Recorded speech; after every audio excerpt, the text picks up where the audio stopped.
Hello everybody, it's Chris Hales here, doing a very special update today via a conversation with two individuals who have quite a bit of experience in an area which needs to be talked about. This information needs to go out because there are events coming up where it is necessary for people to know how to actually keep themselves protected, because the subject today is psychic defense. And whether we're aware of it or not, for decades there has been a massive amount of money and resources invested by security agencies and various other people who control agendas to actually psychically attack the entire parts of the population in very specific ways with very specific technologies. And it's knowledge of these technologies that can actually teach us how to deal with them. And with me is Andrew Bartzis. Hi, Andrew. Hey, Chris. How you doing today?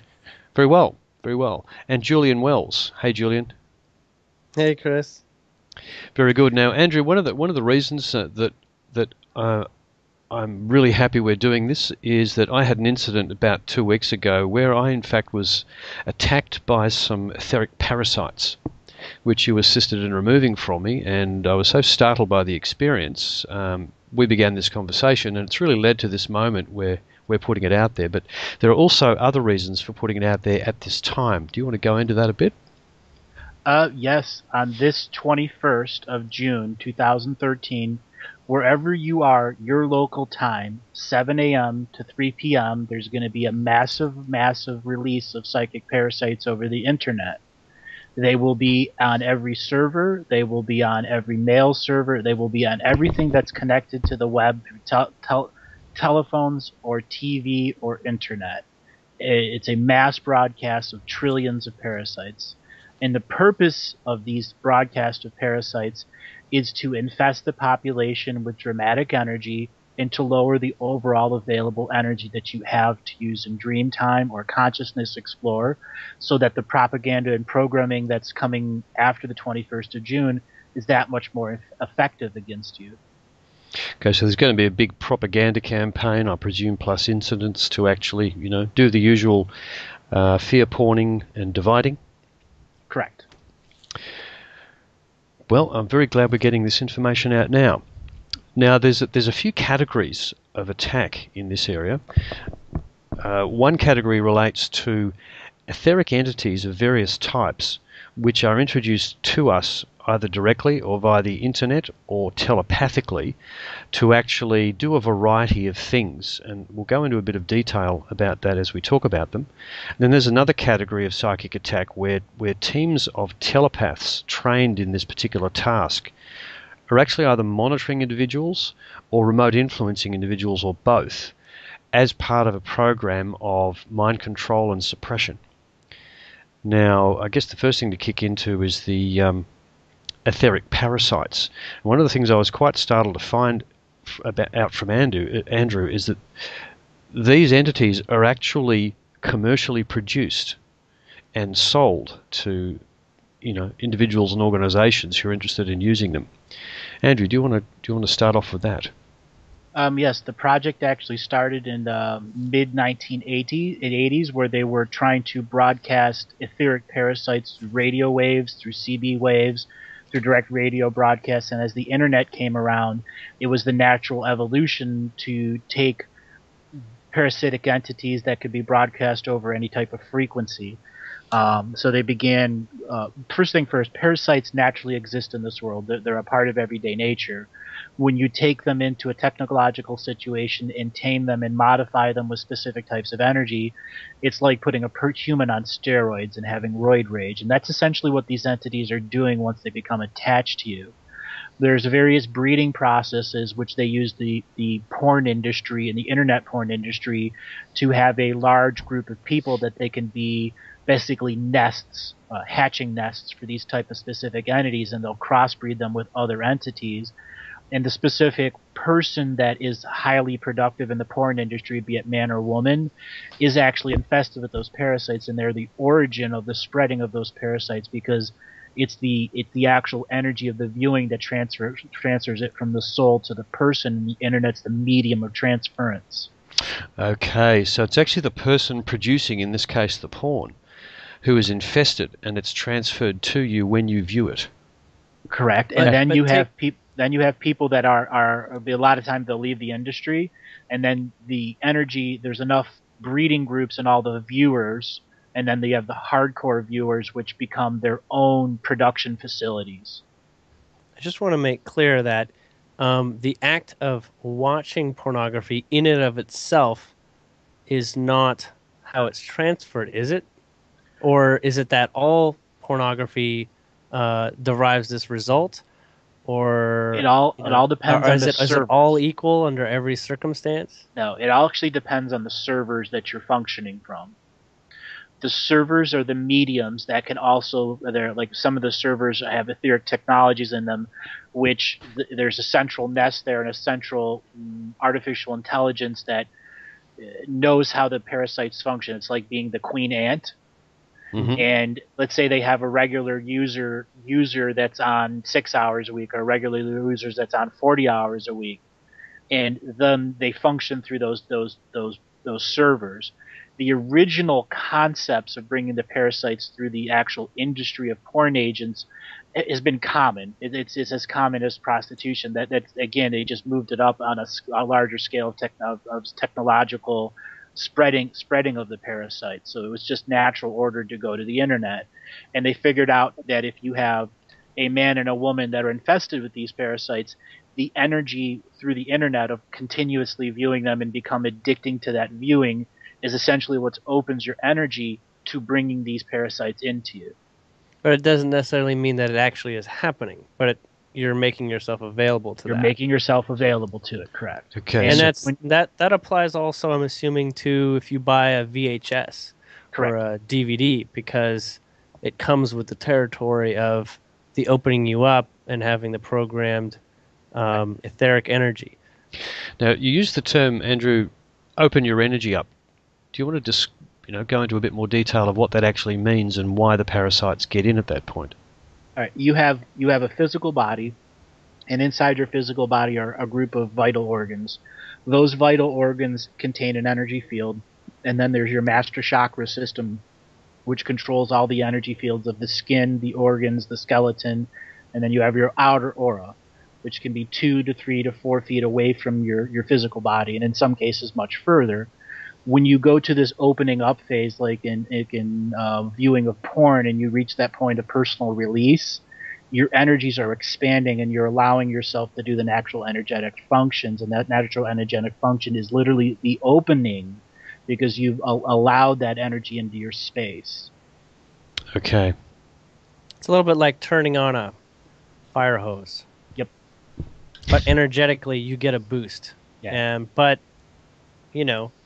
it can work both ways through that portal. And it can take several dozen viewings before you really get your first parasite in there. Because a lot of times the parasite will try to latch onto you, and then when you're done, you go off about your daily business, and it can't stay in because it's looking for a specific type of energy. Okay. So the parasite transfer isn't guaranteed every time you interact in this fashion. It's just correct. If you do it repetitively and really, I suppose, addictively, compulsively. And the same thing applies to Facebook also.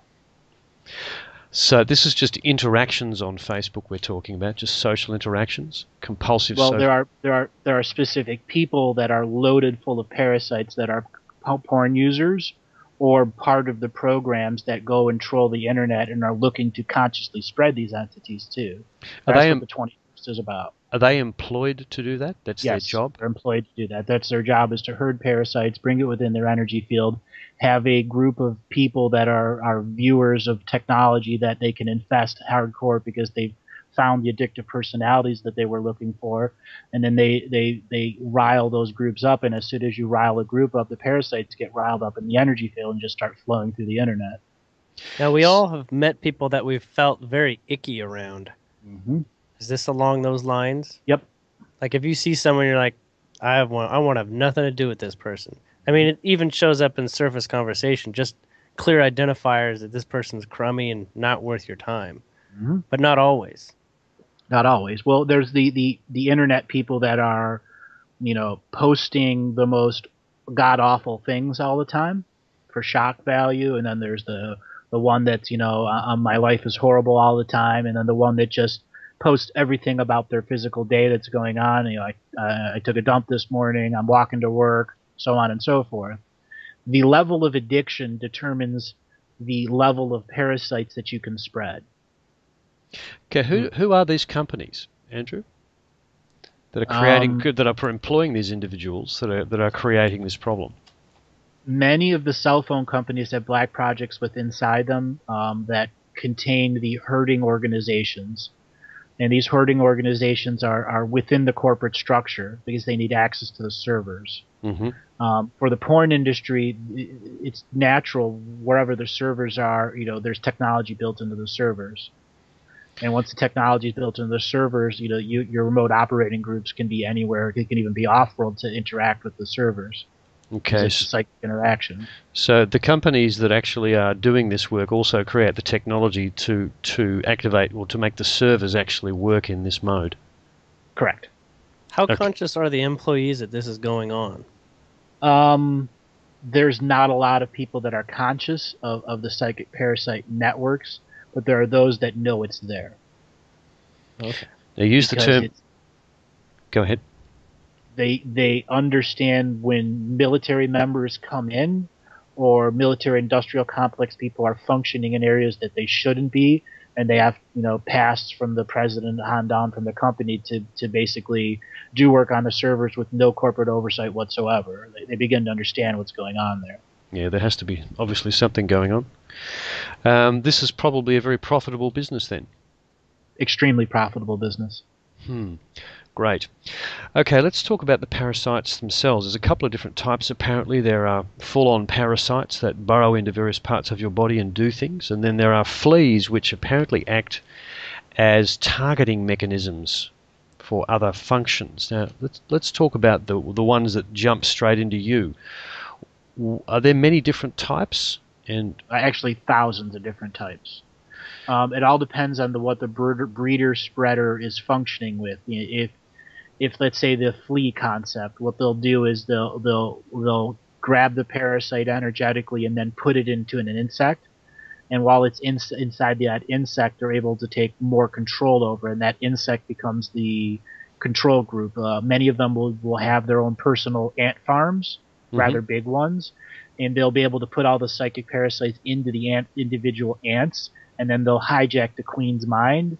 And this is really easy to do psychically. If you've ever had your own ant farm, you can communicate with the ants and get them to walk around the way you want to. The same thing applies to these psychic parasites. They naturally exist in our world, and many times they're there as part of the natural function of the world because the world must have decay and decomposition, and these entities feed on the psychic energy so that the areas of the dead get refreshed by the natural order of Earth. So they're, if you like, they're almost like bioorganisms that actually would eat the rotting body. You've got psychic ones that are eating the psychic detritus, as it were. Correct. And then you have ones that are brought from other worlds, which are been weaponized. Nice. Now, what sort of effects do they have on the body, the human body? Well, there's a couple different kinds. Ones that basically stick a little energy rod into you and then drip drop your energy away. And there are other ones that like bore into your energy field, and their goal is to actually get into your physical body. It's going to take a few weeks for them to get through your etheric body into your skin level, and then a few more weeks to get to your skin level to your organ level. And once they're in their organ level, they have access to your actual chakras. Once they have access to your chakras, the controlling personality can influence your energetic chakras to go in fight or flight or panic or anxiety, or trigger sicknesses that are caused by anxieties. Okay, so they control your emotions specifically. Well, they can probably all over your adrenal glands. Yeah, all over your adrenal, and as well as inserting actual voices into your energetic field. A lot of people that experience the input of the voice doesn't actually come from their left part or right part of their brain. It just becomes part of their energetic field. And it's really common for kids to experience you want to have sex with your mother as an actual thought that pops out of nowhere. And that's actually broadcast from the parasites that are within you, because it's a very common mass-produced psychic effect that they can do and they can target an entire area, like several dozen square miles of an area. And then all of a sudden, all those insects that are part of the main group will broadcast that same imagery, or sounds, or voice. Okay, so they can telepathically broadcast into an area and activate that thought in any parasites present. Correct. Massive network system. And add that sort of functionality can be added to the internet, so that anyone attached to the internet at that point could potentially be activated. Or near cell phones too. Cell phones. Okay, so Wireless devices, broadcast, internet routers too. Yep. Can they affect your health? Absolutely. They can even kill you if you don't take care of them. Most of the time, the parasite doesn't want you to die because you're a toast. Yeah, well, I mean, that's like putting a gun at its own head, so it just wants to kind of do what it can do without actually taking you out. But what you're telling us though, is that if someone had a really bad intent towards you personally, that they could use this technique and force the parasites to kill you. Correct. Great. Which leads us to the subject of, well, two subjects, I guess: protecting us from being infected by the parasites, and if we have them, getting rid of them. So let's look at protecting ourselves from them first. The most common way they're pushing these out into the public is, at the moment, it sounds like cell phones and the internet. So what can we do to stop that energy actually coming through to us? Well, first thing first, you got to look at the amount of broadcast signal you have in your house. When you go to sleep, turn off your cell phone, turn off your wireless router. That's the most important thing to start with, because that prevents them to get to you when you're in dream time. Okay. And when they're mass broadcasting during dream time is when they can do the most amount of long-term emotional triggering, setting up triggers in your emotions, where one parasite will activate your adrenal glands when you go to work, and another parasite will cause you to have desires to have carbs. So you're always stuck in a carb scenario in high stress. Or you'll have other ones that trigger emotional issues during women's menstrual cycles, so that you become very angry during that time. Drama increase. Correct. Okay, heightened tension, easy to control. Okay, cell phones. So cell phones off during the night. Anything else you can do with your cell phone technology to actually cut down on transfer? Actually, there's a series of holograms that a number of different people came up that have sacred geometry in them, and you just put them right onto your cell phone, and it's very effective at canceling etheric transference technologies.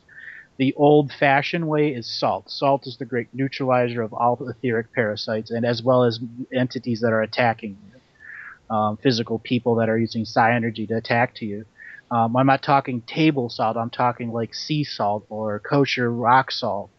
The salt comes in various forms. It comes in different colors. You have blue salt, pink Himalayan, and the more color there is to salt, and the more rocky it is, the thicker grains that it is.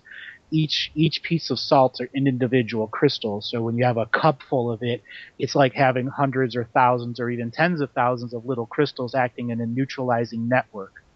What you can do for your router, you can get a quarter cup of regular, sea salt, and put it in a Ziploc bag and stick it on top of your router or underneath your router. For your physical computer, you can also put a bag of salt on top of it, or crystals. The way I interfunction here on my laptop, where my laptop meets the base of my computer, I have a set of 13 crystals that go from one side of the base where the screen is to the other. And that's just because the size of the crystals I have there. There are people that have 2 or 3 or 10 or 12 or 15. By putting up that wall there, the energy from the screen and then the energy that's actually interacting with the circuit board must function with those crystals first. And I've given the intent to these crystals to have a defensive effect. I've given the intent that they're to protect my aura. They're to act as a barrier and as a medium between the energies of the internet. Now, we've spoken also of washing the crystals in cold water before putting an intention into them. Correct. And with you, as far as putting intention, is it best to hold them in your hand while you're doing that, or simply in front of you? Hold them in your hand, and I would do each individual one. And there's all sorts of ways you can get creative. I would advise people to actually write a paragraph out. Here's an example when you're holding a crystal. Is greetings, crystal. My name is Andrew. I am asking you to take this purpose to the highest layers of my intent. That you are attacked as a defensive layer of my emotional and energetic boundaries. I do not want psychic parasites within my energetic field. I only want beings of light. And then you can individually design some for different ones for each crystal. One example, one of the crystals I'm holding in my hand now, its purpose is to take the negative energy of people that are frustrated, because I do psychic readings all the time and I get a lot of frustration and hesitation energy, and its actual purpose is to deal with that energy. As I said, I have 13 different ones here, and they all have a different set of programming, so they create an external barrier from my energy field that's interacting with the energy of the computer as well as the energetic field of this room.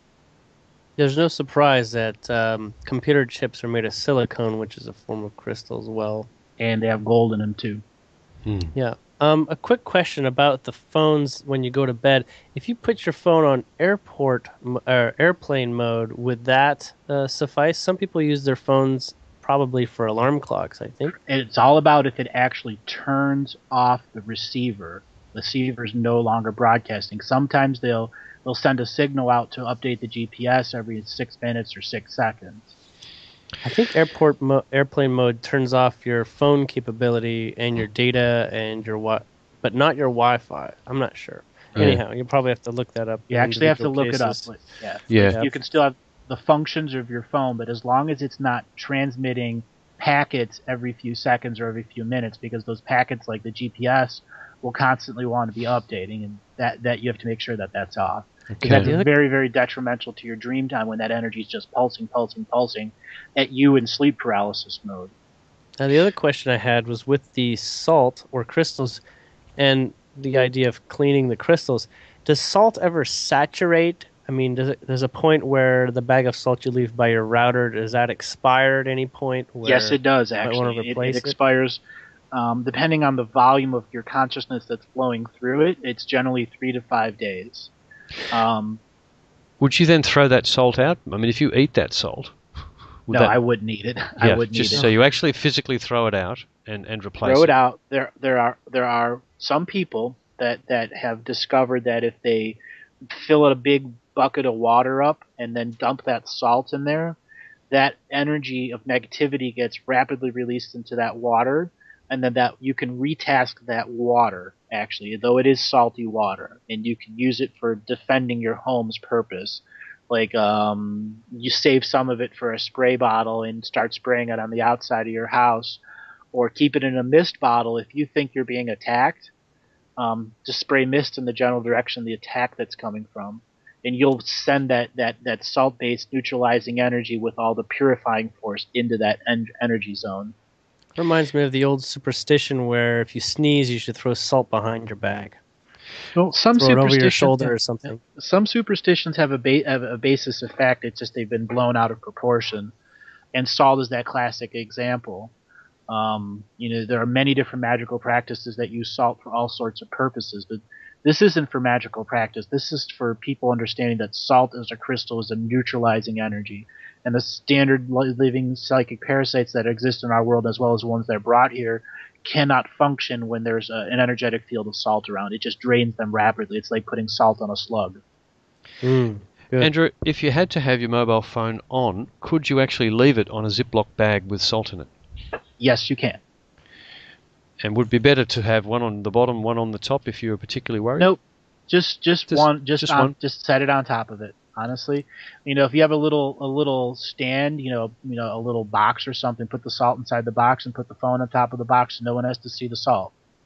Now, What about when you have your cell phone in your pocket, having a Ziploc bag of salt? Does that help? Will that interfere with you being able to use your phone or receive calls? No, the salt won't interfere with the calls. It's just the etheric technologies and the transference of parasites that it's functioning with. Okay, so we can use salt with pretty much any electronic device then. And you replace it about every 6-7 days? Is that the idea? 3 to 5 days. If you know 3 to you're 5. infested, or you know you just have that feeling that it's around, 3 days. You can get out to 5 days. And in some scenarios, if you just don't use it a lot, you can go to 7 days. Mm-hmm. But you have to do it regularly. You have to do it regularly, and you have as well as any crystals that you use. Like I've described to you, getting a piece of Velcro and attaching it to the crystal, and then putting the other piece on the back of the TV, and then that will act as the transceiver for etheric energies and begin to neutralize a lot of the broadcasting through the televisions. So for something like a television set, how many crystals would you attach, and where? If it's a small television set, like 13 to 22, 24 inches, one in the center will be fine. If it's a big screen, I'd have one in each of the 4 corners. What about the electricity grid? Any of this work being done through the electricity grid? Yes, there is, but it's a very different kind of structure that does that. Mm-hmm. And they don't actively use that unless they're trying to create riots in an area like what's going on in Syria or Israel or stuff like that. Okay, now the fleas, the etheric fleas, apparently get used for targeting and tracking. These are smaller, simpler entities, I gather. Correct. These are much easier to program. And the new people that are brought into the industry, a lot of them are trained in a very basic psychic interaction, remote influence, remote viewing.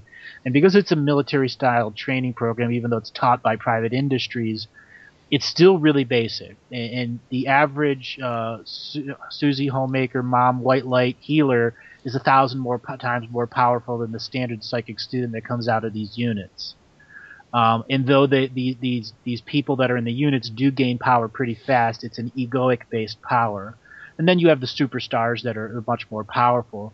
But once you set your intent, set up your defensive barrier, they have these lower quality influencers have a very difficult time getting your energy field, and they just move on to someone that has no defenses. Okay, well, there's a good reason to be getting our defenses up. Now, you mentioned that the fleas are used to actually track your contacts. If they infest your server, they can actually track the people you're talking to, which enables the parasites and telepaths to be pointed to specific individuals. Right. The parasites themselves, or the fleas, actually can be a part of the digital transference of code. And because there's a psychic influencer influencing the fleas, the person puts a tiny amount of his consciousness into the psychic entity, and it can read the code and jump through the code and then attach to your energy field and sit there and literally wait for some type of person that has an energy response programmed in, like if you're trying to hide secret information, or if it's just trying to determine more about you, what layer of friendships it's trying to get through, or if you're functioning with people in business and they want to take over your business, they'll trade contacts. And a lot of times the fleas, even though they have a limited amount of data storage, they can upload their information to the internet frequently. So you're actually talking about commercial espionage using this system, which actually exists completely outside of concepts like heavily encrypted data streams. Correct. It was actually developed in the 40s and the 50s. That long ago? Oh, yeah. Wow. So and this the data mining scandal we're having with Snowden now directly relates to that, to the fact that they know that the many of these organizations that create the psychic parasites essentially created a union in the late 90s, and this was operating outside of Black Project function and within the Cabal Illuminati structure, and they were actually making franchises of this and trading franchises on the stock market. So this is just another business to them. Correct. Can you talk about which particular countries are involved with this, or do you all want of to them? All of them. Oh, all of them have. It's a simple answer. Fantastic. Mm-hmm. You're not part of the game without having these units. Okay, so you're infected with a parasite. What if you detect it? And I guess you could talk about common symptoms, so you can keep an eye on yourself. How do you get rid of them?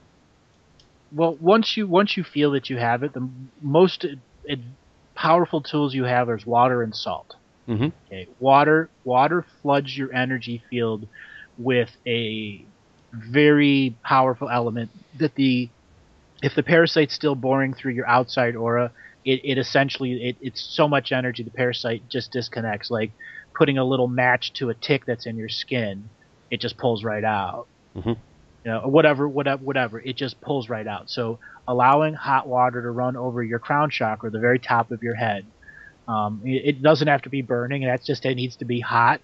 And then you take an Epsom salt bath or regular sea salt bath, and the parasites will be gone. If it's already in your skin level or in your organ level, you'll have to do some type of purging of your system, like taking a laxative so everything's been flowed out of you, or doing a fast, followed up by lots of vegetables, because the parasites got to go for data central, and your food is data central, and that's what allows them to stay in there and get so attuned to your body they can influence your thought patterns. Okay, so there are things we can do about them for protecting ourselves from them and getting rid of them. Okay, now if they're inside... Headaches? That's a symptom? Headaches. People that have migraine headaches, and headaches, generally that's a representation that your psychic body is telling you something is boring on your aura.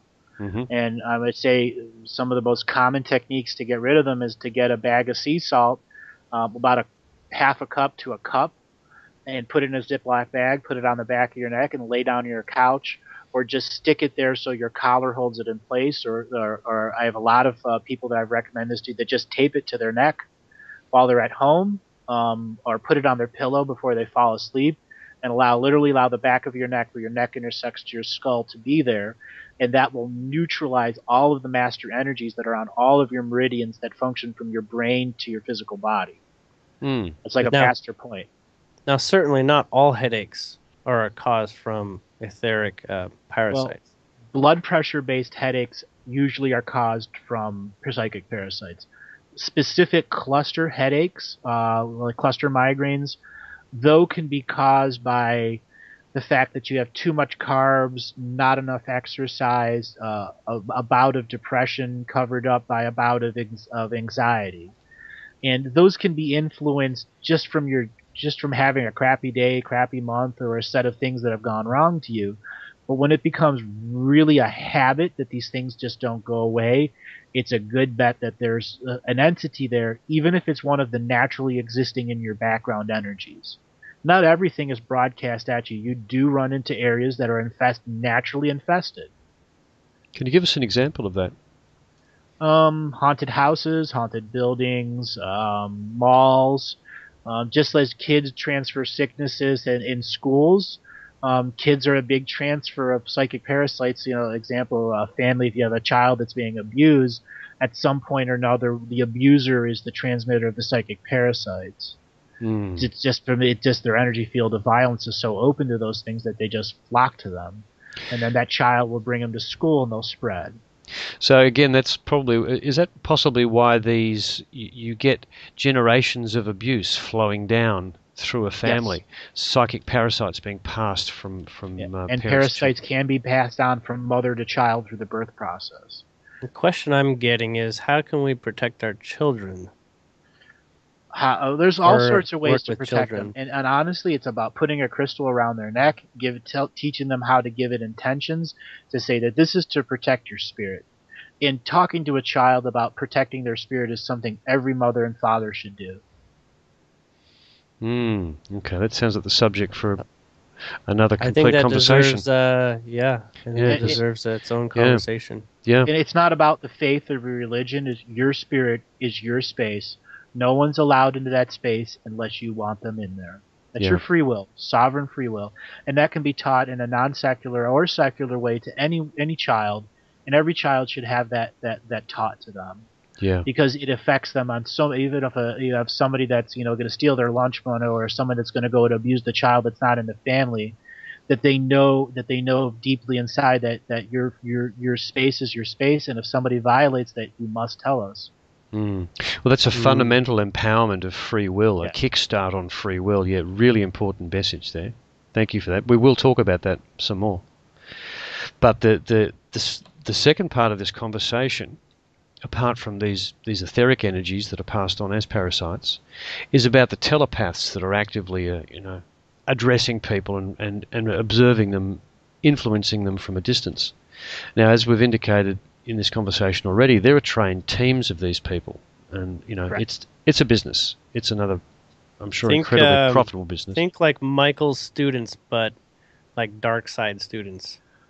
Or think of entire military units that have been disbanded and then brought up in the black projects under, let's say, the 203rd Information Transfer Battalion that was decommissioned after World War II. Those will suddenly become recommissioned on the black project side, and they'll directly recruit people into those organizations and train them from the ground up. And they can be some top-end students, middle-end students, or just your average grunt student. And then after a while, when comes time for that unit to be cleared out, they'll basically trade everyone to the private corporate sides. And then those people won't be wearing the uniform anymore. They'll be wearing the corporate suit. Same thing. Yep. What sort of tasks are these guys set? Remote observation is extremely important, especially when they're trying to get psychic predictive habit patterns over people that they want to begin to control. Everyone understands. Everyone that's in the Congress right now has some sort of influence against them, be it monetary or psychic. It's just the way our world works right now, and all the governments are doing it against each other. So there's multiple teams acting from multiple sources of start information. So it's this continuous battle among all the governments to gain control over the important people of the world. What about the, shall we say, the citizens who, for instance, at the moment, flooding the alternative media, looking for legal remedies, looking for information about what's really going on? They seem to be getting more and more and more attention from the traditional services, but they must be getting more and more attention from these psychic attack units. There were special units that were made for 2012. I mean, everybody experienced 2012 a little different, but there's something common. A whole lot of information and disinformation came out. So much that even the disinformation was waking people up. 2012 was really about blowing the giant balloon of information up so big that it would take forever for everyone to figure out what's really going on behind it. But it was also the massive training exercise for nearly 3.5 million very young students. 2012 was their trial by fire of these brand new people that they had recruited into these organizations, and they became internet trolls, they became Facebook trolls, they became porn server admins of groups. They'd start their own groups and they'd build up their own following of people. And these are the paid shills that we hear about, those private organizations that hire people to write negative stuff about particular people. All that is a part of this program, and 2012 was the big training exercise. So 2013 and 2014, there would be a massive unit that can control the freshly awakened mind, anything that's looking for sovereignty or unity, and put it back to sleep or infest it with psychic parasites so it never had the proper energy to do consciousness exploration. The trolls and admins and the paid shills, these aren't necessarily telepaths, they're just people involved in this program of disinformation? They are limited telepaths. They're the ones that basically are rated level 1 but could never do anything higher because their own built-in programming was counterproductive to learning the techniques. But that was this thing. They needed large volumes of the basic people. Because those people still, when they're attacking someone, they are literally attacking you through energy. How many times have people hear when somebody puts capital letters on stop shouting? Yeah. And you say there's millions of these that have been trained and turned on the internet. Correct. Millions. Okay, and the middle level people, the next level up from these basic trolls. What are they tasked to do? These are the ones that function beyond just using capital letters for shout. These are manipulators that play in video games and are luring people to look at this information, and as you're looking at the information, they're scanning your aura, and looking for weak points in your system to begin inputting programming. And that programming is pretty basic. It's built into the etheric technology that they have. Be more addicted to porn, go out and drink a lot, go out and do drugs. Those are the basic programs which they could upload into these, or become more addicted to the internet, start ignoring your family, cheat on your girlfriend. And they have a big file system of pre-done programs that have been done by master psychic people, who have then basically made a data bank which these intermediary guys can use to just insert into the system. And what about the I've seen a lot of this material myself, and I was trying to figure it out, and you've really basically just given me an explanation that helps me make sense of a lot. Yeah, what about building up? Do they build up central database files on individuals? Because I presume they have to be doing that. Are they doing that from this middle level up, or right from the very low level? Right from the bottom. The bottom guys pass up their Rolodex essentially. Mm-hmm. To the middle guys. Then the middle guys get a really big Rolodex and pick out the best of the best of the best to pass up into the upper levels. Mm-hmm. When you say best of best, is that the most likely candidates for influencing? Or a lot of times they're looking for people that are psychic and don't know it, and then that they can pull them into the program or use them as tools or weapons. Okay, so they're not only like the guys that are blowing up and starting to just go out and shoot people. Many of them are in that scenario. All right, so it helps them. It creates a database of people they can conscript to be patsies for false flag events. Correct. Nice. So they're not only building up information on the more average people just to hassle them efficiently. They're actually building up information on people who are psychic, don't know it, and can be used for doing nefarious things. Correct. And then there's the more nefarious part, where 2013 and 2014 are going to be about people standing up for their rights, and that means marching in the streets. And they're looking for these people that have the primary energy of street marching. Okay? Yep. Looking for the initial people that would stand up and say, and they're going to become take the leaders out ahead of time is the concept. Yeah. Yeah. Well, there's also the time travel concept for the more important stuff, but that's right. That is, again, something we'll talk about separately. So if we step up now to the sort of the top-level telepathic teams, what are those guys up to?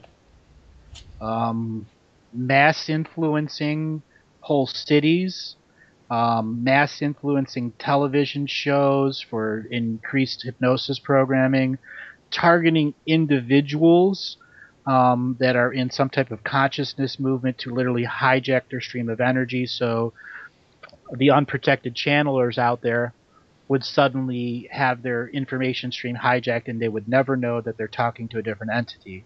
And then these high-level people can literally pass on the hijacked stream of a channeler or a telepath or a psychic and put it over to a artificial intelligence network that creates the entire reality for the stream. The stream, are you talking about something you've referred to as hijacking the crown chakra? Is that the stream that you're Correct. talking about? It's the stream of energy from your crown chakra that connects you to your higher spirit and prevents your actual DNA light body from connecting to your physical sine wave of DNA. So they can actually feed completely false information into channelers for as long as they like, any information they like. Right. Well, that would require that they need to have gone up the ladder from parasites to intermediary to the top level, and those would be people that they've identified through time travel or missions that have gained a big following, and not all of them are infected. Let me put this straight: you really have to not be doing the hard work as a public figure to get taken over. As long as you're healing yourself on a regular basis and taking time for yourself, the chances of them getting in and taking over you are very difficult because you're always an empowered, free-willed person. So the empowered free will is a very important aspect of resistance to all of these techniques. Absolutely. There's affirmations that people can come up with themselves, like the revocation of contracts, the 3 different documents that I came up with. Mm-hmm. You can read those out loud, and that can prevent psychic parasites, or you can add whole paragraphs that take mine the information from the show and say, I do not consent to psychic parasites. And I actually mentioned it in a number of those. I do not consent to psychic influencing. I remove all spiritual contracts that allow any transference of that to me. And that begins to empower your outer aura to act as the medium and say, no, you are not allowed into my sacred space. Chris, are these posted anywhere that we can mention right now? Andrew's got them on his Facebook. And on my website. If you go to andrewbartzis.com, you'll see a button that says contract removals. And everything that I've posted so far is there, and people can copy and paste it or link it to whatever website that they want. Yep. Okay, I just wanted listeners to know where to go. And indeed, they can add to those pieces anything that they feel is useful to them personally. Correct. It is a personal invocation that you need to use regularly on yourself. And you need, if there are things that you need to change, that's fine. Just remember that there's a setup when you begin to read it, and that setup is creating a spiritual cord of equity. The trueness of your heart intent is always understood. There is no duality when you're functioning through a spiritual cord of equity. That's the way I set up the beginning of those documents. That's your ancestors and your DNA lineage. It has nothing to do with me in any way, shape, or form. I was just the one that took the words from the infinite and translated it to 3D matrix, so all people can be empowered. Now, there were some people who were saying that through the use of using the words I am not or not, and those who are familiar with the law of attraction teachings that have been out there, assume that if you use the word not, you're still attracting the point at which you're speaking to. That's the linguistical definition. The not, a lot of people ignore the not. And in the soul format, in this contractual removal, when you're setting that up with all your ancestors and the unity consciousness a part of it, there is no duality there. There's something that people learn about. Our language we have right now is the sacred geometry linguistics. The intonation and cadence and alphabetical orders and structures that are built within it are actually meant to limit your consciousness, or the way we string together phrases and words. It might be useful, Andrew, if we actually record you reading out those documents with the most useful, inflections and speech pattern. Okay, just a second, and I'll pull one up.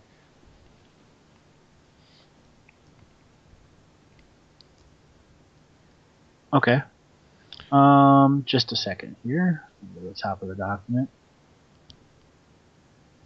You don't need to read all of them. Just read one as an example for individuals. Okay. And note, we can make. I've talked with some people about maybe myself making a recording of doing these, and actually, how I found is that yourself reading it is 5 to 10 times more important.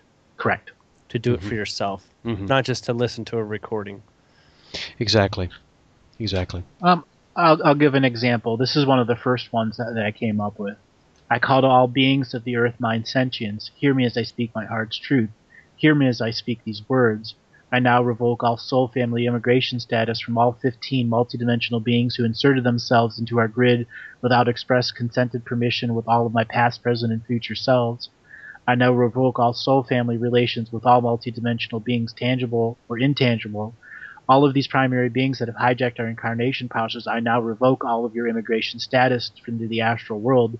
You may not be a part of my soul anymore. I now state with all power from my heart, I do not consent to any interaction, covert or overt. I do not consent to any interaction with any parts of the broken system of incarnation. I now banish all forms of the 15 primary control entities from the entireness of my soul family until such time the 15 primary beings and all pieces of their parts come to a fundamental understanding, equality for all sentient kind. That's a good foundation there, and I'll move on to a different one. I call to all spiritual contracts that exist within my past, present, and future beings, selves, and existence in this dimension and time stream, all time streams above and below the earth-centric sine wave of coexistence. At this exact moment, in the ever-present co-creating moment, I summon all DNA lineage ancestor to create a unified proper spiritual cord of equity, so I may find remedy and resolve with all contracts that have inserted fine print during the birth and pre-birth process. I call forth all soul answers to begin reading the recording of the sacred neutral point of view. All dogmas, political, spiritual, or religious, are hereby permanently expelled from this neutral reading of all spiritual contracts within all timelines, visible and invisible. All dimensions interacting passively and actively are hereby informed that time does not exist as a social agreement. The counting of time returns to its natural universal format. At this ever-present co-creative procreative moment, I hereby inform all entities that have territorial issues in spiritual or solid form. The rules of the spiritual court of equity prohibit all territory assertions of knowledge, wisdom, or enlightenment that excludes all side from witnessing the reading of the record in the sacred neutral point of view. Now, that's the setup for the process. You're creating a set of intonations that are using the sacred geometry linguistics against the actual system of limitation. You set up where the functions of the contract work. That's bringing in all of your DNA lineage ancestors. Your DNA lineage ancestors are the oversouls of your family that have all contracts. And that's where you can use your free will to eliminate contracts. I'm going to read the one for contract removal for the media systems. And I'm going to pause in between reading it and try to explain the setup here. Now, this one begins like the one that I just read. I call to all spiritual contracts that exist within my past, present, and future being selves in existence in this dimension and time streams. All time streams above and below the earth-centric sine wave of coexistence.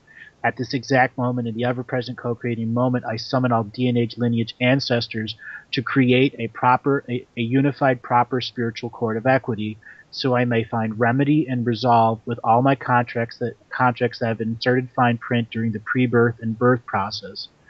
That right there sets up the energy of true free-willed expression, and that all of your past, present, and future selves are now interacting with you, so you may remove any contracts that are being passed from one lifetime to another.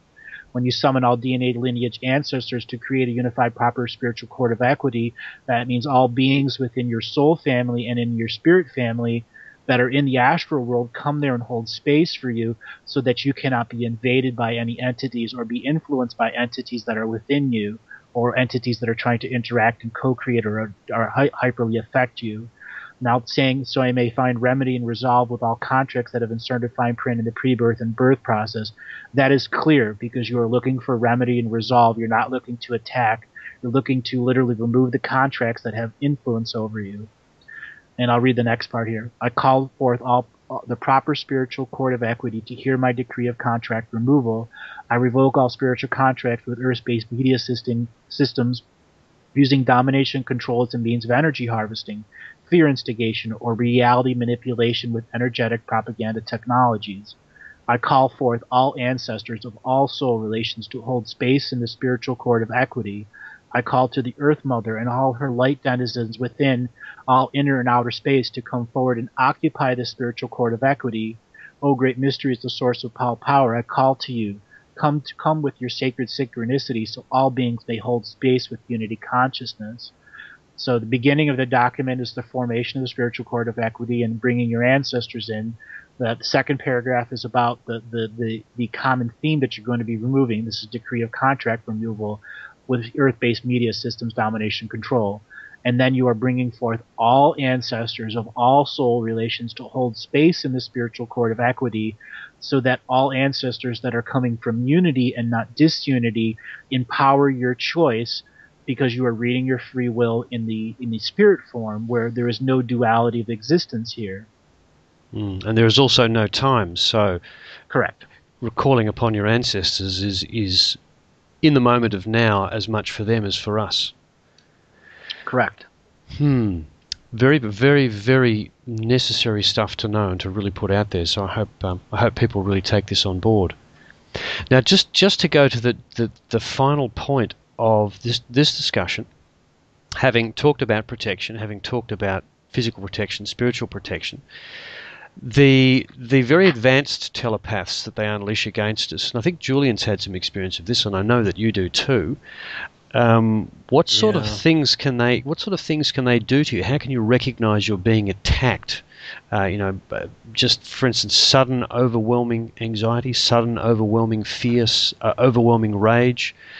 The low-end guys can use your adrenal glands against you to give you anxiety, sudden overwhelming fear that can spread to others. That's the low-end guys. The high-end guys, they're sneaky. They've been around a while. They've been doing it a while. They're masters of what they do. If you're a light worker and you're a healer and you're in the truth movement, you need to continuously be aware that you have to do the hard work because as soon as you let your guard down, that's when they strike. Okay, they're like spiders. You know, they And they sneak may up not strike you directly. They may strike those close to you to Right. work against you. Exactly. Mm. Chess games. Yeah, and when you say do the hard work, do you want to give us a bit more detail about that?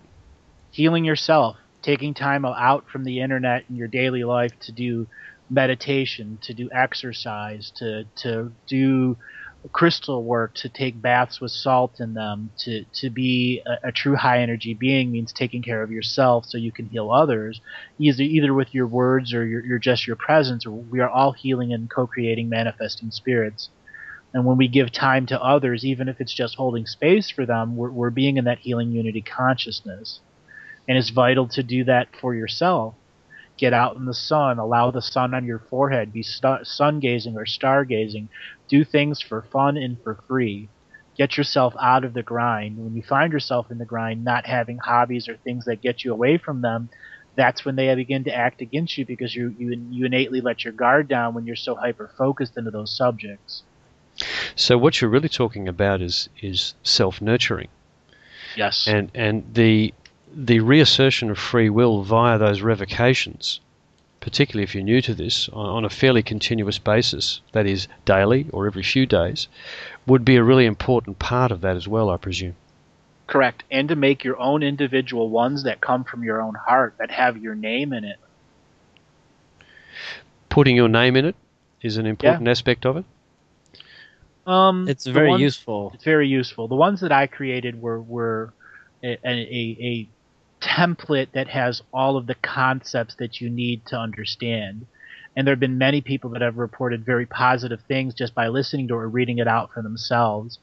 And it's because it covers all the topics of domination and control. And there are individual things that affect each individual. Like if you regularly have migraine headaches or regularly find yourself in a workplace that's super dramatic, you can write a contract removal, because at some point there's something in your fine print that's triggering these dramatic reactions around you, and you can stop it from ever entering your energy field and still have to function through it. Yeah. Would you actually actively use your name as part of the spoken information? Yes, I would, actually. Okay, well it brings a lot more to it. Yeah. And I also recommend writing your own. If you just want to take what I have, that's fine. Go ahead. I'm allowing everyone to do what they need to do with it. I'm not considering ownership, because this is about your free will. It doesn't represent me. It just represents me with the knowledge and information I have, so I can cover all of the topics. I have one for media, one for government, one for banking. That covers so much of the system of domination and control. Yeah.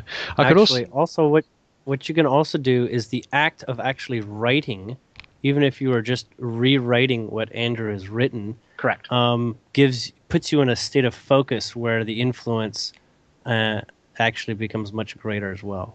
Correct. One of the things you suggested, Andrew, when we first discussed these, was you could, literally sign the document. You could spit on it, put some DNA on it, mail it to yourself.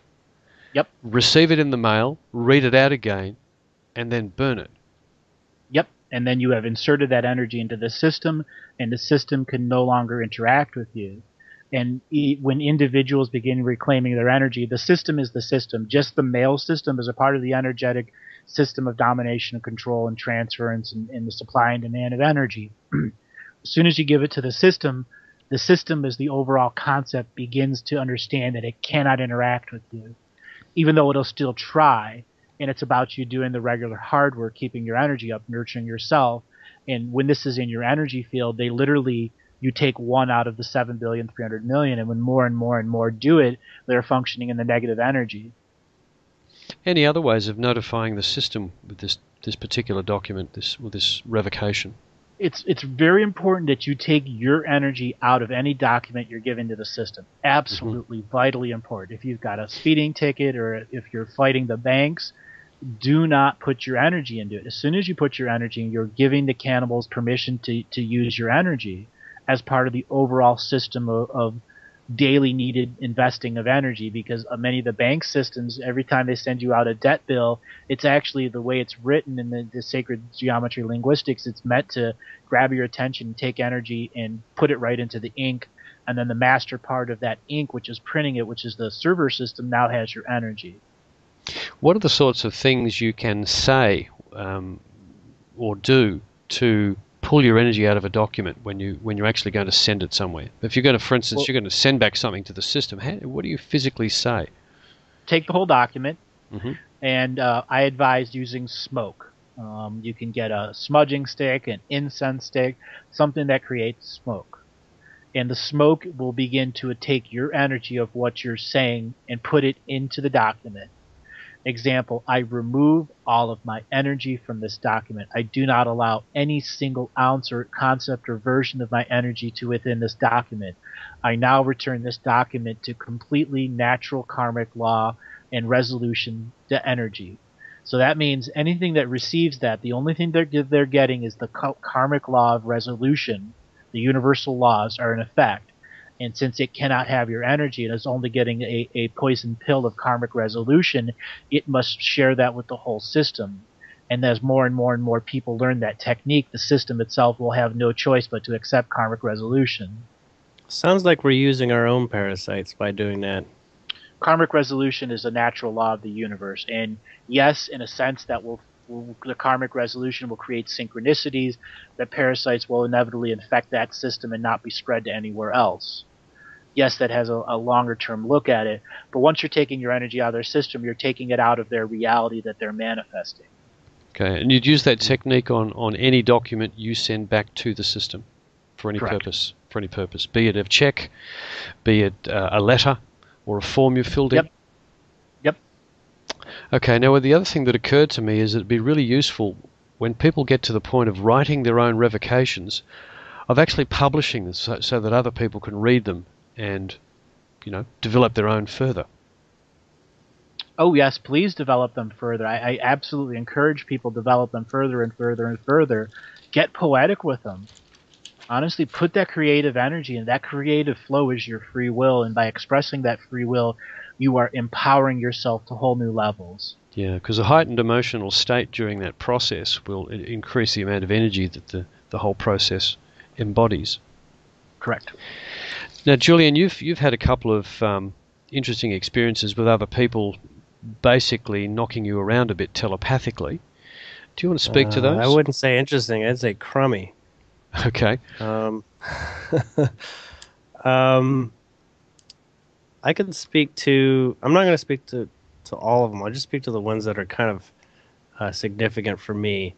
I've had experiences where I literally know someone's looking at me over my shoulder or at what I'm looking at on the computer screen, and it's almost like I feel that they're writing notes and taking notes, and I'm wondering what I can do. I haven't had these experiences recently, but I was wondering in those moments what I should do under that sort of circumstance. I feel that I have a presence that is not welcome, and I wasn't really sure what I should be doing in that space. Andrew, any advice for Julian? I do. This is one of the techniques that I have become extremely effective with. If you know that there's an entity watching you, you have that sensation, there's plenty of things that you can do to counter-influence it. Tell it a joke. If you have a camera flash, like a flash on your camera, flash the camera. The flashing of the camera goes direct to their third eye and is very, very painful to them because they're intensely paying attention to you if they're remote viewing you. Telling it a joke literally breaks the connection, and then you'll have much more of a sensation about it. You make it a really crappy, corny joke, and honestly, you'll get an understanding if it's just a passive observer or an active observer. The camera flash is very, very disruptive to them. Water that has salt in it or any essential essences, and a little spray bottle, spray it in the direction. Very, very effective. And then there are things, if you really know that it's a personality coming after you, what I do is I've used what's called the X-lax trick, where I can literally put the entire energetic imagery of an entire thing of X-lax into their crown chakra, and within minutes they're in the bathroom. Now, for those of us who don't know what X-lax is, it's a fairly powerful laxative. Yeah. Let me describe at least two more other circumstances I think others might go through.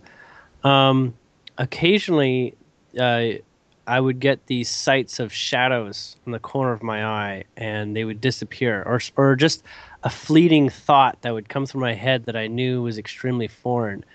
And, I would try to go see if I can find where it came from, and typically it just is like a moment where I'm just like, that was peculiar. And I'm wondering, what kind of danger do those sorts of things, I'm hoping you understand, pose? They're sort of like shadows for a moment, or like a word that might just be one word, and you're like, that wasn't me. But you're not sure if it's another person or what it actually is, a ghost or something. That could just be a ghost, and a lot of shadow entities are ghosts. Though there are some pretty well-trained entity people out there that can essentially make themselves look like something else.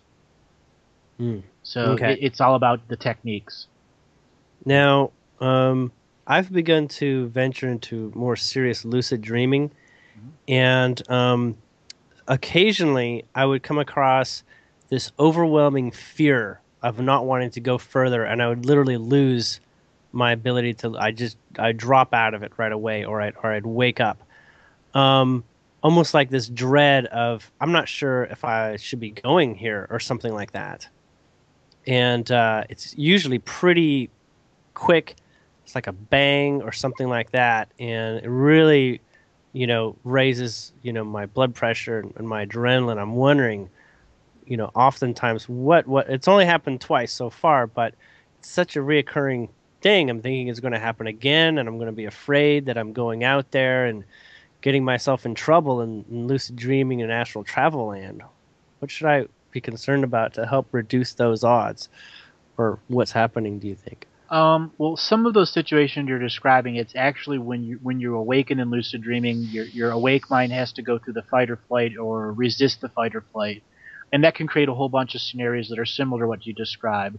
But when you actually wake up someplace that isn't right, it's probably because you're understanding you're in this sacred geometry energy of a city. A lot of cities are sacred geometry cities that are meant to be energy harvesting and to keep people centralized in a dreaming area that they can easily control that local dreaming reality. And when you wake up in there, you can realize it can be very negative, very controlling, and not in a true free dream format.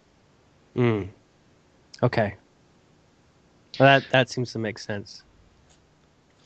Okay, one final consideration, and unless there's something, is there anything else you need to bring up at this stage, Andrew? Anything we haven't covered off on? Just to reiterate, salt is the great equalizer. Absolutely great equalizer. I very much recommend that people get salt into bags, put it on their back of the neck. The other spot is your tailbone. Your tailbone is where your kundalini and your sexual energy is, as well as the root energies into your world. Many parasites per crown chakra, not your neck. Those are the ones that are really the master drain, energy drain people that are constantly fatigued, constantly have dark circles under their eye. Those types of creatures would target that, and many of these naturally exist in the world. And putting a bag of salt over your tailbone and over the back of your neck when you go to sleep is an incredible way of freeing yourself of any types of influences. The very high-end guys can reach through the bags and do things to you, but generally they function in the periphery or within the people in your friend structures, so that the energy hits you from the friends and not directly from the personality of the attacker. Okay, how would you suggest to practically manage bags of salt on your neck and tailbone while you're sleeping? Well, when you come home from work, you just have to make it part of your day. It's just like putting an ice pack there, honestly. How long would you? It's not a lot of salt. It's just literally like putting an ice pack there. Okay. How long would you actually, rest on those bags for? If you tape them to your skin with a little bit of medical tape, they'll stay there for quite a long time. Mm-hmm. And again, this is just like an ice pack, except it doesn't sweat water. And the more you put it there, the more effective it is. If you can fall asleep with just one on the back of your neck on the pillow, just leave it there as long as possible. If you wake up and you don't want it under your neck anymore, stick it under your pillow. Mm-hmm. Mm-hmm. But it is important to actually have it on your skin for a while. It is very important. If you really want to get advanced in it, you can put inside your bag of salt, you can put a piece of silver. It can be a silver ring, a little silver coin like a mercury dime, and sage. You are then taking the three S's, silver, salt, and sage, and combining that purifying essence even more. And the sage has a very powerful earthy energy in it that reconnects your meridians to the earth energy. At the same time, your meridians are connecting to the salt energy. And the silver provides the element of metal to you as well as an antimicrobial energy form. The silver, is that something that would need to be thrown away and replaced, or could you use the same silver coin over and over again? You can reuse the same silver coin over and over again. You just need to wash it under relatively warm or cold water. It doesn't, even if it's got fluoride, you just need flowing water over it for a few minutes. Because the water's got a crystalline structure, and the crystalline structure will Correct. gather up the energies on it and pull them off. Correct. And then it's important to give it sunlight. And there are also, in more serious cases, I tell people to add crystals to inside the silver, salt, and sage. Mm-hmm. Just small and crystals. The crystal is actually it's the master of the energy, and it does essentially more deep work in the spot that it's over. It takes the actual omnidirectional field of each of the individual salt crystals plus the silver and the sage, and then focuses it based off of the actual shape of the crystal, so it can literally penetrate deeper into your skin, deeper into your meridian system. And like if you have organ issues with your organs, like you've just had an organ transplant or you're having liver issues, put that bag of salt over your liver. Honestly, you're having gastrointestinal issues, put the bag of salt over your stomach. How much Headache. salt? How much salt? Half a cup? A half a cup. If you know you're in a tougher situation, go for a full cup. Mm-hmm. And it's really about the extended exposure to it. And there are a lot of people that use the salt, and within a few weeks or a few days, they'll actually get a little sick. And that's because you took out so much stuff that your body has to recover real quick. Mm-hmm. It is neutralizing even some of the positive energies. And a lot of times when you get rid of psychic parasites, there's so much energy that's missing, you go into recovery mode. There are other people that will put the salt on their forehead for migraine headaches or cluster headaches around their eyes, and they will see white sparkles for days to come. Very common. It's also very common for people to try it once and never go back to it, and that is hypnosis and programming preventing you from healing. Indeed, it's all about the healing. Yep. I guess the day-to-day grind, the baggage we pick up in our emotional interactions day-to-day requires constant healing of one kind or another. Mm-hmm. Mm-hmm. The last thought doing the hard work. Doing the hard work, exactly. Now, the last question I had for you, Andrew, was the idea of constructing by thought and intention active energy blocks, shields, mirrors that reflect energy. Are any of these used particularly against telepathic attack? Absolutely. I commonly tell this to many of the people that I do readings for, the students that I teach. You create an omnidirectional mirror that's one way. It only reflects energy. Nothing can get into your field. That is the outermost boundary of your energy field. Anything that has strings, any type of love that has strings attached to it is reflect back to the center. Any type of psychic parasite energy is reflected back to the center with none of your energy involved in it. And that's so vitally important when you're maintaining your sacred space, your sacred being, your sovereign entity, is to not allow your energy to be taken even at the most micro level. Because it is a consent of your will when you're doing it, even if it's uninformed consent. What suggestions do you give to people about how to actually construct that by thought? What to visualize? Creating imagery within you that takes your crown chakra and puts it into your root chakra, your third eye into your root. your throat into your root, your heart and your root, your solar plexus and your sacral and your root, one by one by one. And then as you begin to let go, you allow them to come back up and then put them back down again.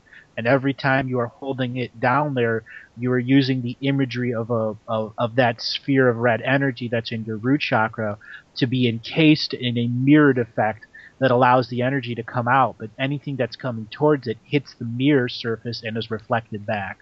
So you're still allowed to function completely in this energetic world, but nothing that's trying to steal from your energetic field or attach to your energetic field can get past that mirrored imagery. So you actually merge your chakras into one and create a mirror around them. And then let it go so they go back up, and then that mirror intention, mirror imagery goes to the outer edges of your aura, and then you repeat that practice regularly so you keep empowering the mirror. So the actual mirrored effect is right on the edges of your aura. That's where this mirror exists. Correct. Okay, so you don't need to visualize any more than that. Correct. And if you want to create a very like an arm shield mirror, you can do that too.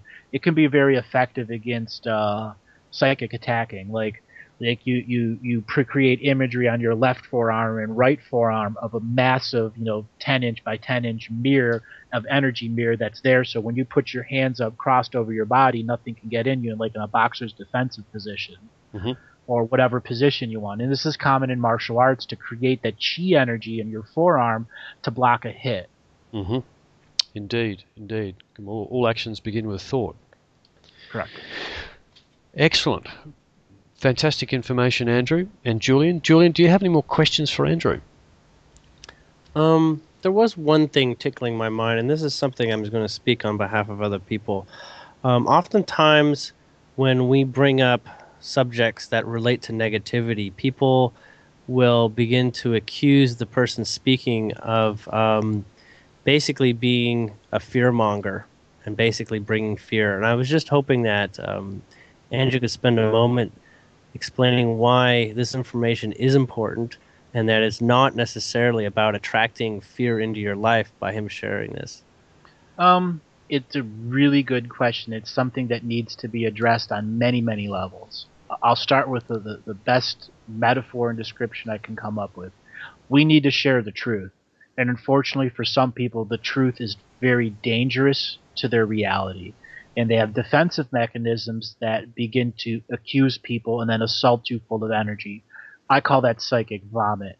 When you begin to get accused of spreading fear porn, you may actually be spreading it and you don't realize it. And on the other hand, you may have come to a person that's simply not ready for that information and their defensive mechanisms come on and then they blast you of energy. And in other situations, you find yourself trying to help people become awakened. And honestly, if they don't want to be awakened, you can't awaken them. It's just like leading a horse to water and you can't make it drink. If people don't want to heal, they won't heal. You got to stop trying to change people that aren't already open to it. That's a very interesting aspect of the fact that in this presentation we've actually warned people against a potential attack on the 21st, because one of the comments I had from someone a couple of days ago when I was discussing this was, the fact that you're even verbalizing that there might be a problem on the 21st could in fact lead people to a state of fear which will, create problems for them anyway on that day. So it was going to happen whether I talked about it or not. That's what I said. It's going to happen. I'd rather know it than not know it, and I'd rather know some things that I can do about it. All right, here's an example. The 21st of December, 2012. I want people to go back, people that are listening to this, to go back and think what it was like 2 days before, and then 2 weeks before, and then 2 months before. There was a definite ratcheting up of information. And the people that are listening to the show are generally awake or very hyper awake and really know that in 2012 the trolls hit hard. Some of these trolls were just influenced to just be common trolls, and others were professionals at it. And what you're going to see on the 21st is the trolls roll out in the same scale and size as 3 days before the 21st of December 2012. And that's why I'm talking about it, because we've already experienced this before many times. This is just the best of the best of the best, the cream of the crop that graduated 2012 are now doing this as a well-oiled machine. Well, given the fight that we're in currently, which is to actually literally free the planet from subjugation, is entirely based on reasserting our free will. And if we aren't aware of the actual fight we're in, we can't defend ourselves against many of the tools they're actually using to try to stop us from achieving freedom. And I can't thank you enough, Andrew, for bringing this information forward and giving us lots of really, really practical information and solutions, and just a tremendous volume of information as usual, so that we can actually learn to deal with this, because it's, as I discovered a couple of weeks back, this is real. Yep. $5 of salt is all you really need to start investing. And most people have sea salt or kosher salt in their house in some Ziploc bags. If you have any crystals, you have silver, salt, or sage, put them inside there. All those are effective tools in defending your wireless devices. You know, if you want to get even a little deeper in it, you make a small little pouch, and then you zip tie that pouch to a cord that feeds your cable line or whatever. And you can hide it so no one sees it because it's within the cord structure behind the TV or whatever. You know, underneath my laptop is a bag of salt. You know, most people raise their laptop up a little bit so it gets air underneath it. You know, a quarter cup of salt in a Ziploc bag is not exactly too thick. And it can absorb a tremendous amount of negative energy and just prevent these parasites from using you as a breeding ground. It's quite extraordinary stuff. I had no idea this sort of stuff was going on.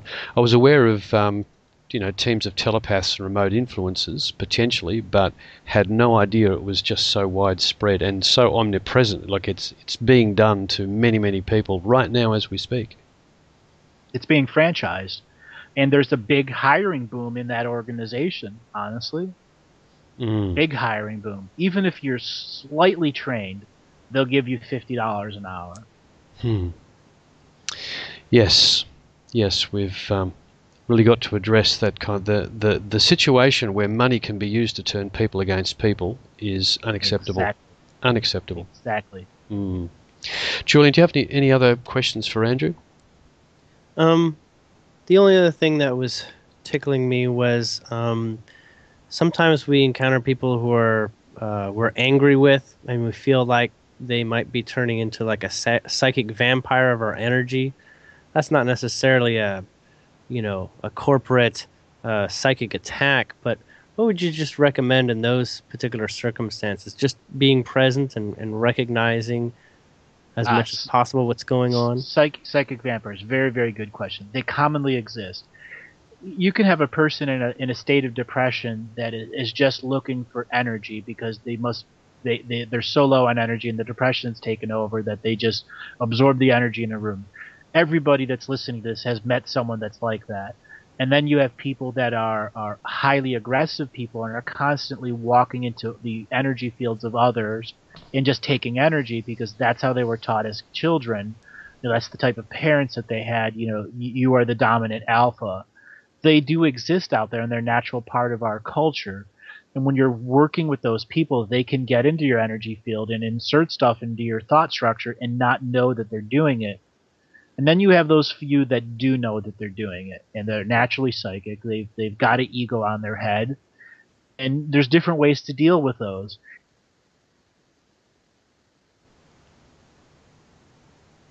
Did we just lose Andrew? Let's see if he can come back in. I'm good. Okay. When you're functioning with those people that really know what they're doing, that they've had some type of light worker training and turned it to the dark use, you'll have to be more crafty in defending yourself against them because they have a little bit of wisdom, and you need to gain more wisdom. You need to get out there and read other books of empowerment, create revocations of contract with those people, or create a general revocation of contracts so nothing can insert contracts or negative energy into you. Very helpful. Thank you. Again, back to the contract once again. Very interesting stuff. Well, guys, thanks for a really great session. I'm sure people will find this extremely interesting, and we will have further conversations in the future about related topics. Andrew and Julian, thank you very much. Thank you, Chris. Thank you, Chris. Outstanding. Cheers. Cheers to you.